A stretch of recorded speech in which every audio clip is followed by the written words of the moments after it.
And the average American doesn't even know these. They have no idea that the Chinese steel industry was created by the United States government during the Reagan administration, because we gave them the technology. We gave them money from the Import-Export Bank, and then we gave them favorite nation trading status so they can ship all this inferior steel here. Meanwhile, our mills are closing down, and you go to Bethlehem, and it's a ghost town. We're supposed to be in a war, and where's the steel output? We don't have it. A handful of mills still exist, but most of the manufacturers of what's left of that base, they're buying their steel from Brazil or China. So I also think that Congress should make capitalism, or I hate to use the word capitalism, they should make free market legal once again. And when I say that is because you have so many regulatory agencies at federal, state, county level, and these folks are so aggressive when it comes to a business. They look at a businessman as a cash cow, and they'll do whatever they can to find them, and in many cases, they're shutting them down all over the country. We've got plenty of resources right in the ground. We've got enough gas to last at least 100 years at today's level of usage in New York and Pennsylvania alone. And they're getting it out of Pennsylvania, but not letting them touch it in New York. So we have all kinds of opportunities still in this country, but our regulators are not allowing it to happen. So let's abolish OSHA. Let's abolish the EPA. Let the states worry about it. Let the towns and counties. And I think that the folks who live in that area know a lot more about the dynamics of their land than some bureaucrat appointed by, some political hack. Definitely. And while we're at it, I would add NAFTA and GATT to those lists of things to be abolished as well too. NAFTA, get out of GATT. Yes. And again, let's have nation. Let people, as the Richard Cobden, the English statesman in the 1850s, said, if you want peace in this world, let its people have as much to do with each other, its governments the least. Now, you see, these statements I just made make sense. You hear them and you say, yeah, this makes sense. We should run you for office. But the average American has been so conditioned to think that the grass won't be green and the sky won't be blue unless government is there to make it happen. They really have this they just think you have to have regulations. Here's another example on our information table, just to give you another example of a fellow. There was a lady there at our table. She has goats and has goat's milk, and they shut her down. She can't sell it anymore. She was actually making it available by donation. She couldn't do that either. So now she barters, and that's about all she can do. And I think it's good to do that. But here was a local farmer providing, a product to the local hotels and bed and breakfast and people in the neighborhood. It wasn't a big operation. This was sustainability, the UN sustainability. So anyway, they shut her down, and the guy came to the table and said, well, you need regulation. You need to have. And this guy was a sort of a conservative-minded fellow. He signed our petition, and as long as the goat milk is pasteurized. And she looked up and she said, look, pasteurization kills all the nutrients out of the milk. And she says, I milk it and I refrigerate it. Now, when Louis Pasteur, people were getting sick because there wasn't any refrigeration. But there's refrigeration now. But he had this mindset that you had to have somebody regulating this. My wife and mother-in-law do daycare, and there's so many regulations that, and if the trend continues, it's going to put all the small daycare providers out of business. It's not, and it doesn't make the environment any safer. It just regulate. In some cases, the regulations are counterproductive, but it doesn't matter as long as it makes it difficult for the private sector to exist, and it creates more federal government jobs. And it makes it easier for the oligarchy of monopolies to continue as well too.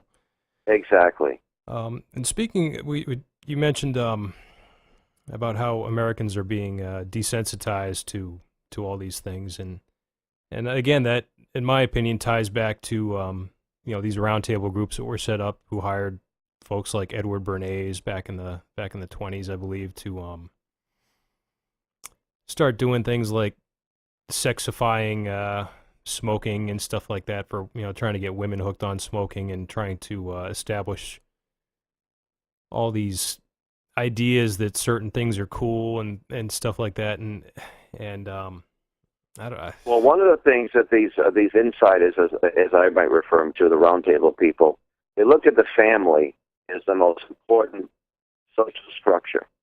And if you had a very tight, strong family, it would be tough to control and dominate.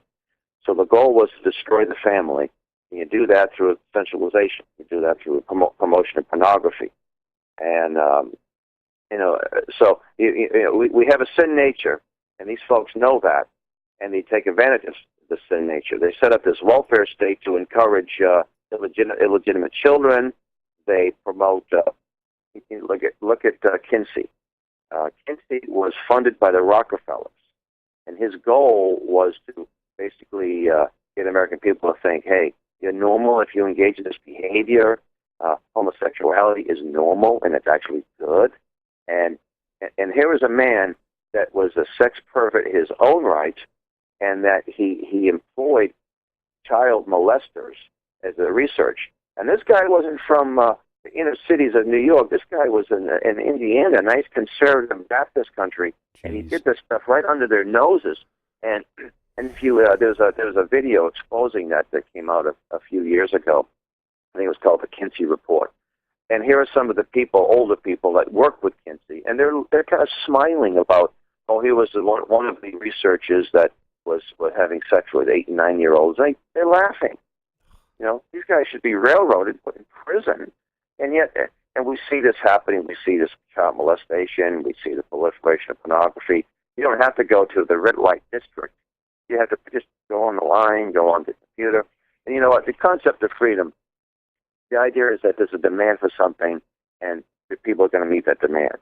So the folks created the demand, and this is what happened. And it does. People say, oh, it doesn't have any impact. I'm baloney. It doesn't.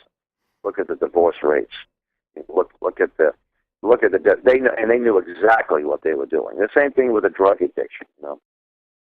I'm convinced that why they made certain drugs illegal, they created the demand for them back in the 30s and 40s. In fact, there was a book called Red Cocaine. It was written. I met the gentleman too. His name eludes me at the moment. But he pointed out that the communists and the Soviet Union and the Eastern Bloc nations had a meeting. In fact, one of his sources was a general that defected. And they said, we are going to fill the United States with drugs. Heroin, cocaine, hard stuff. We're going to destabilize that culture. And they've been very successful. We have a drug down, dumb down, and now, you go to a public school and we'll say drug-free zone. Well, that's nice, Oh, no, it's not. You go in there, and if you show that you're a little bored with the class, which is probably a proper way to respond to it, they give you a Ritalin. It's not a psychotropic drug. Well, that's a multi-big business. These young boys, mostly boys, are being drugged down every single day. Yep. And that drug, by the way, these psychotropic drugs influence the decision portion of the brain. Oh, definitely. So you got a generation of men, young men who coming out of there can't make decisions. Yep. We dare say this is deliberate. We use that awful word, conspiracy. And you think the average person knows anything about it? Where did Agenda 21 come from? Where did NAFTA come from? Where did all these School to Work, Goals 2000, where did it all come from? It came from these roundtables. One day, and there it is. Yep. Was it something that was written up at a Republican ward meeting or a Democrat ward meeting in South Boston? No. It comes from these elitists, the Council on Foreign Relations, and their numerous offshoots. The International, the Trilateral Commission. It's funny when a couple of years ago we were very successful in delaying or stopping the North American Union, and we have to go back to talk about the European Union. And we had at our meeting, we had a few folks from England. This was a meeting we had in Milton, Massachusetts. And I said, does anybody know where the Marshall Plan or the European Union plan was hatched? I didn't say Marshall Plan, European Union. Well, you would think somewhere in Europe. I said, no, it was hatched by the Council on Foreign Relations. And David Rockefeller is the only one living that was a member of that study group that formulated the Marshall Plan that helped create the European Union. And they're floored, I had no idea this was the subject. And these are the same people, in some way, shape, or form, that helped establish the Federal Reserve System here. One of the key players was a man named Edward Mandell House. He was to Woodrow Wilson that Nixon was to Kissinger, but probably even more influential. He wasn't a public figure. He liked to be in the background. And he's referred to as Colonel, and it was an honorary title. He was originally from Texas. He ended up moving up to the little village of Gloucester, Massachusetts, called Magnolia. And in 1932, when Franklin Roosevelt got the nomination for the Democrat Party, he made a beeline right to visit Edward Mandell House, and he probably said, "Hey, Colonel, we're back in business." Mandell House was instrumental in getting us into World War I, the League of Nations, the income tax, the Federal Reserve Bank, and many others. And he laid out his plan in a novel called Philip Drew Administrator. And interestingly enough, Glenn Beck, the talk show host, mentioned this book about a year ago. He recommended people reading it. An arm of the John Birch Society republished this in 1997, and there was some interest, but boy, I tell you what, I was fortunate enough to have a little stockpile of them on my Amazon account. They went awfully fast, and he spelled it out. He spelled the whole plan. The Constitution was obsolete. You had to have some type of dictator, and the fireside chats that Roosevelt used to have, Franklin Roosevelt, he got that right out of what Philip Drew Administrator. And Roosevelt's mother gave him a copy of that book for a birthday present. So these folks know exactly what they're doing at the higher levels. They know exactly when Obama comes out and he talks about helping making health care affordable for all Americans and making the economy robust. He's lying through his teeth, and he knows it. Everything that man does is to make things worse for him. It's to consolidate the people that put him in business, and to make things more difficult for us. Yeah, everything. I mean, he's 100% Wall Street, and people really need to wake up to that fact. I mean, it's interesting. I had a gentleman a black gentleman that I used to say. I don't see him too much anymore, but we get along very well. But he had a big Obama sticker on his. This guy grew up in Boston, inner city Boston, and he's telling me, Obama's a great guy. He's going to support Obama. And they said, why are you supporting him? Well, they usually don't give you a concrete answer. They just like him. And I said, I know why you're supporting him. I said, you think he's going to get back at Whitey. Oh, no, come on, Look, that's not what I mean. And I was sort of tongue-in-cheek, but somewhat serious. I said, but you don't understand. He's not going to get back at Whitey. He is Whitey. He is the man. I said, he has no inner-city background. I said, outside when he was organizing for Saul Alinsky's people, I said he was a prep school product. He spent his formative years in Indonesia. His mother he was raised by white grandparents. I said the man, he went to Ivy League schools. He has no, as Reverend Manning would say, he has no experience in the black community, so to speak. And he's doing the bidding of the internationalists. That's what he's all about, plain and simple. Yep. And I said, you're gonna, you'll see this. It's going to show itself in a short time, and hopefully more people will realize it. What was this thing that was going around that many white people voted for Obama, with 08 because they didn't want to be racist, and now they have to vote against him, so they won't people think we're stupid, they're crazy.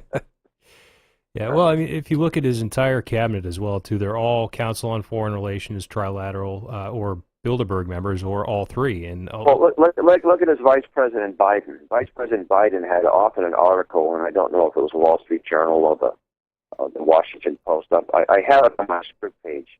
How I learned to love the New World Order. So how can anybody write a statement like that and be able to take the oath of office to defend the Constitution?